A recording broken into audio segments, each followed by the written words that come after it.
अस्सलाम वालेकुम ګرانو کتونکو ولیلا میری مانم دا سره موجود زموږ فوق استاد سیف الرحمن سے موجود دی چې د علامبال پبلک سکول پرنسپل دی. هغه نو یو څو تاسو کوم امید ساتم چې تاسو لپاره ډیره فائدہ مند وي. السلام علیکم سر. وعلیکم السلام سر. تاسو ډیره شکریہ چې تاسو موږ له ټایم راکو. زما ولې کوېشن دا دی چې زموږ د معاشري کې د یو ښه سکول یو ښه کالج څه اهمیت دی یا څه کردار ادا کوي زموږ معاشري کې؟ بسم الله الرحمن الرحیم. ولی الله تاسو ډیره شکریہ چې تاسو دلته راغلئ. موږ له هم موقع راکړو د خبرو، موږ نه هم څه تبصرونه ومسونه له ښه سوچ سره تاسو راغلي یې. تاسو ډیره ډیره شکریہ. نن سبا دور چې کوم دی نو دا پیریډ چې کوم دی دا نو دا تعلیم چې کوم دی دا ډیر اهم کردار ادا کوي. معاشري کې تعلیم ډیر غټ اهمیت دی. څومره چې موږ د نور کارونو اهمیت ورکو نو پکار داسې ده چې دا تعلیم له اهمیت ورکړلی شي، ځکه چې تعلیم نه بغیر چې کوم دی دا زندگی تیرول چې کوم دی نو ډیره ګرانه وي. زموږ ستاسو ماشومان، زموږ ستاسو بچي نو دا ټول چې کوم دی نو دوی لپاره تعلیم ډیر اهم دی. تعلیم چې کوم دی نو ضرورت دی، ولې چې دا وخت چې کوم دی دا دور چې کوم دی دا داسې دی چې دې کې تعلیم ډیر غټ اهمیت لري. جی سر. زما دیم کوېشن دا دی چې تاسو ما وکتو چې ډېر چینجز راوستي سکول کې، مطلب ډېر ښه چینجز. تاسو زموږ کتونکو ته لږ وړاندې کوئ چې څه چینجز راوستي او آینده به څه چینج به راولي سر؟ ستاسو کوشش وکړئ. جی او خو تاسو ټولو ته معلومه ده چې علامه اقبال سکول، علامه اقبال پبلک سکول چې کوم دی دا د دې فاونډیشن 1998 نه دی. ډیر مخکنی اداره ده. د دې ادارې چې کوم دی ډیر زیات غټ اهمیت دی په دې علاقې باندې. تاسو هم د علاقې نه د ادارې نه چې کوم دی نو فارغ شئ، تاسو ټول د ادارې هغه حال احوال ټول معلومات شته تاسو ته. بل تاسو د دغې طرف ته راځم، د سوال طرف ته راځم چې تاسو دا کوېشن وکړو چې تاسو پکې داسې څه نوې څه اصلاحات راوستي دي. نو تعلیم لپاره یو ماحول چې کوم دی نو هغه ډیر غټ اهمیت وي. ماحول چې کوم دی نو هغه پکار وي، لرننګ لپاره انوایرمنټ پکار وي. نو دا خو هغه زړه اداره ده علامه اقبال پبلک سکول په نوم باندې، خو دې کې دا بعض بیسک فیسیلیټیز چې کوم دي نو هغه موږ سره لکه هغې کې څه ویکنیسز وو نو هغې باندې موږ فوکس وکړو. هغه اصطلاحات چې کوم دی نو انفراسټرکچر حوالې سره هغه مونږه پکې راوستو، هغه کارونه مارونه ټول وشو. نو ګوره اصل کې یو انوایرمنټ چې پرووایډ کوي تعلیم لپاره نو هغې کې دوه څیزونه چې کوم دي هغه ډېر اهم وي. یو انفراسټرکچر حوالې سره، بل چې کوم دی نو په اکیډمیک حوالې سره. نو انفراسټرکچر حوالې سره الحمدلله مونږه کافي مطلب چینجز خپل په ادارې کې راوستي دي. انفراسټرکچر حوالې سره چې وړو ته د سیټینګ مطلب کېناستو یو ماحول میلاو شي، کلاس روم منیجمنټ ښه دغې طریقې سره احسن طریقې سره وشي.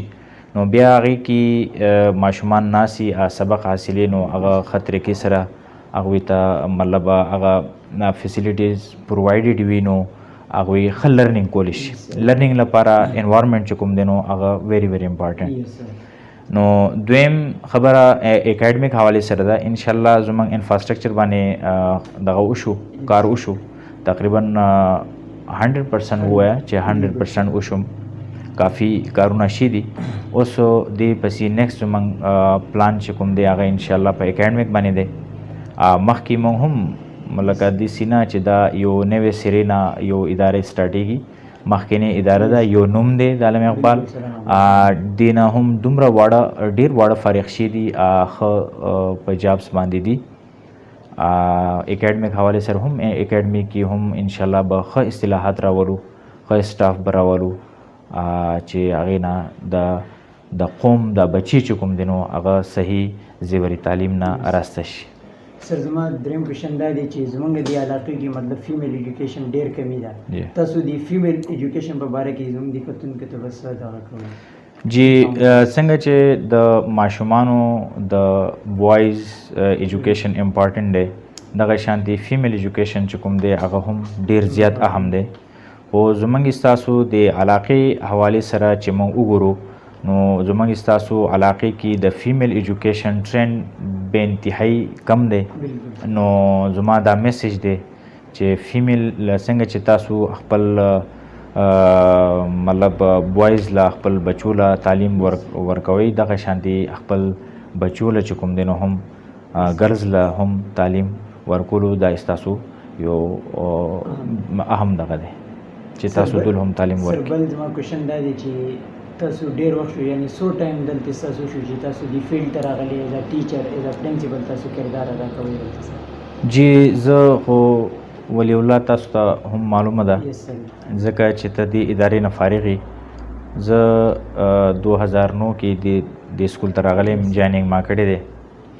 بیا 2009 نه 2013 پورې زه ایز ا ټیچر وم. بیا 2013 نه آنورډ اپ ټو ټل نو زه دلته کې خپل د ایز ا پرنسپل خدمات چې کوم دی هغه سر انجام کوم. بالکل سر بل کوېشن زما دا دی چې ستاسو څومره ټایم دلته شو دې کې څومره طلبه یعنې سټوډنټ فارغ شوي دي او کم ښه د جابس باندې دي سر؟ دا لږ ولی الله زه خو ما تاسو ته څنګه چې تاسو ما نه کوېشن وکړو چې تاسو دې سکول ته راغلي یې کوم وخت نه راغلي یې هغه خپل هغه ډیټ چې کوم دی نو هغه ما تاسو ته هم وښول، خپل هغه ټینیور هم ما تاسو ته وښول چې دومره وخت زما دې ځای کې شی دی.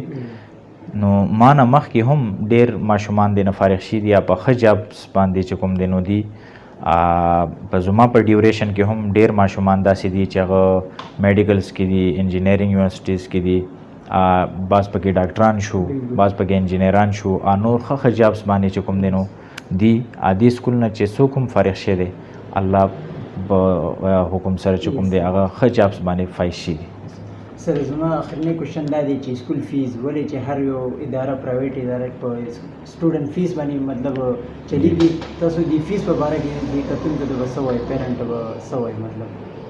جی لکه څنګه چې تاسو دا کوېشن وکړو د دې جواب به زه تاسو له دا ورکوم چې زه یم چې والدینو ته پکار دي چې ټولو کې ښه انویسټمنټ چې کوم دی ښه پیسه یو څیز باندې چې دو خرج کړي نو زه یم چې دو خپل دې بچو خرج کړي، ځکه چې تعلیم باندې چې کوم پیسه خرج شي نو هغه پیسه ستا مطلب ضایع کېږي نه.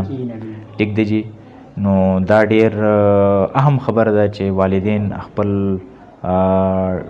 ډېر نه ډېر پیسه چې کوم دی نو هغه خپل د بچو تعلیم باندې خرج کړي، ځکه چې تعلیم اهمیت خو ما تاسو ته ووایي چې تعلیم اهمیت ډېر زیات اهمیت دی. بغیر د تعلیم نه چې کوم دی نو موږ د معاشرې کې داسې وخت به هم راشي چې بغیر تعلیم نه معاشرې کې پاتې کېدل به هم موږ ته ناممکن وي. نو دا وخت هم داسې را روان دی، ډیجیټلایز مطلب یو پیریډ دی، یو ایرا را روان ده، نو هغې کې تعلیم ډېر اهم کردار ادا کړي. نو هغه حوالې سره خبره د فیسونو تاسو ما نه کوېشن وکړو، نو فیسونو حوالې سره به خبره زه تاسو ته به دا وکړم چې دې ټول علاقې باندې ډېر سکولونه دي، هر یو سکول خپل شرح ده د فیس دغې حوالې سره. نو دا علامه اقبال پبلک سکول چې کوم دی نو دا یو واحد اداره ده چې دې کې کوم وخت نه چې دا د دې فاونډیشن شی دی هغه وخت نه دې وخت پورې زه به ووایم چې دې کې څومره چې فارغ شي دي نور هم اوس چې څومره دي یا سبق پکې هغوی ته تعلیم ورکولی کېږي نو دا تقریبا دوی ته یو فری تعلیم ورکولی کېږي، ځکه چې نن سبا وخت موږ وګورو بیا د اخراجاتو حوالې سره دا دغې ته وګورو نو زموږ سکول د ټول په دغې لیول باندې چې کوم دی نو ایون چې زه یم چې د ډسټرکټ شانګله لیول باندې هم دا ډېر کم فی باندې چې کوم دی نو وړو ته تعلیم ورکولی کېږي. نو اوس خبره دا ده چې د کم فیس باندې چې کوم دی نو ټیک ده مونږ هغه خپل هغه ریسورسز ډېر لیمیټډ ریسورسز کې خلکو له تعلیم ورکړی دی، لکه مطلب تاسو څنګه چې ما ووایي چې بالکل یو فری تعلیم ورکولی شوی دی. نو اوس هر سهولیات نه چې هغه خپل اداره خپل یو انسټیټیوټ چې یو کس مثال کے طور پر هغه well establish کې یا مثال انفراस्ट्रक्चर باندې کار کې یا مثال کے طور پر اکیډمیک باندې کار کې نو زه دا ویم چې هغې لپاره یو داسې فیسز سټنډر کېښودی شي چې هغوی کې هر فیسیلیټیز ماشوم لپاره پرووایډډ وي چې هغې ته ښه تعلیم ورکولی شي. کم فیسونو باندې ډېر ادارې داسې دي یا زموږ دا اداره هم داسې وه چې زموږ فیسونه ډېر کم وو نو هغه کم ریسورسز کې مونږ دا تعلیم ورکړی دی. اوس مزید زموږ اراده هم دا ده چې مونږ د قوم هغه ماشومانو ته مطلب هغه ترتیب سره تعلیم ورکو چې څنګه چې زموږ مخکې نه هغه سیسټم چلیدلی دی خو چې تعلیم ښه غواړي هر یو سہولت ښه غواړي نو هغې لپاره چې کوم دی فیسز چې کوم دی هغه هم ډېر ضروري وي ځکه چې بغیر د فیسز نه هغه ماشوم ته هغه بیسک هغوی لپاره هغه بیسک ریکوایرمنټ چې کوم دی هغه تعلیم حوالې سره هغه پرووایډډ نشي. نو نور خو تاسو ته ښه پته ده چې پرایویټ ادارې چې څومره دي پرایویټ ادارو کې مطلب یو ایکسټرنل ایډینګ دې ته نه کېږي یو بیروني دغې نه چې کوم دی نو دې ته یو امداد نه میلاویږي چې هغه امداد تحت مونږ د ماشومانو ته یو فری تعلیم ورکو. لہذا دا خو دې ماشومانو نه فیسونه مونږ الو هغه فیسونو باندې چې کوم دی هغه دې ماشومانو ته مونږ هغه فیسونو په تحت دوی ته تعلیم ورکو. دا دغه د ماشومانو پیسې دي دغه ماشومانو نه مونږ دا فیسز کولیکټ کو بیا دغه ماشومانو باندې لګو لکه زمونږ دغه چې کوم دی نو نیت دا دی انشاءالله. جی سر اخري تاسو د کمیونټي د معاشرې ته څه میسیج ورکول غواړئ؟ د کمیونټي د زما میسیج تعلیم حوالې سره دا دی چې خپل ماشومان چې کوم دی نو بغیر د تعلیم نه مه پرېږدئ ځکه چې څنګه چې ما تاسو ته مخکې تاسو ما نه کوېشن وکړو هغې جواب ما ورکړو چې تعلیم چې کوم دی نو د ډېر غټ اهمیت دی. نو زما ټولو ته میسیج دا دی چې دا داسې یو دور را روان دی چې هغې کې تعلیم ډېر اهم کردار ادا کوي. لہذا خپل که هغه مثال کے طور پر گرلز دي که بوایز دي دواړو لپاره صحیح تعلیم ورکول دا د والدینو یو حق جوړیږي. دا د والدینو حق کې یو مطلب انکلوډډ خبره ده چې خپل د ماشومانو ته صحیح تعلیم چې کوم دی نو هغې نه اراسته کړي. سر ډېره مننه چې تاسو موږ له ټایم راکړو. شکریه سر. تھینک یو.